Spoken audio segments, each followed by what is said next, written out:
வணக்கம். இன்றைய தலைப்பு செய்திகள். தமிழகம் முழுவதும் உங்களுடன் ஸ்டாலின் முகாமில் ஒரே நாளில் 1.25 லட்சம் மனுக்கள் குவிந்தன. சிறந்த ரேடார் சென்சார் தகவல் தொடர்பு கருவி, தானியங்கி போன்ற பல்வேறு அம்சங்களுடன் கூடிய 3 அப்பாச்சி ரக ஹெலிகாப்டர்களை இந்திய விமானப்படையிடம் அடுத்த வாரம் ஒப்படைக்கிறது அமெரிக்கா.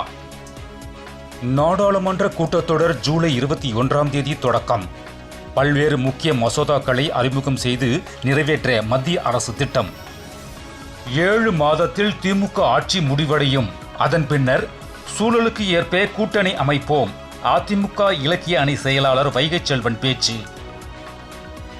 பூம்புகார் மகளிர் மாநாடு துண்டு பிரசுரங்களில் அன்புமணியின் பெயர் புகைப்படம் புறக்கணிப்பு. பாமகவில் மீண்டும் சலசலப்பு. திமுகவை எதிர்க்கும் சக்திகள் சிதறி கிடக்கின்றன. மக்கள் நீதி மய்யம் கட்சித் தலைவர் கமலஹாசனை சந்தித்த பின் திருமாவளவன் பேட்டி. சிவப்பு நிறத்திலான கொடியை பயன்படுத்த தடை கோரிய வழக்கில் தமிழக வெற்றி கழகத்தின் தலைவர் விஜய் பதிலளிக்க சென்னை உயர்நீதிமன்றம் உத்தரவு.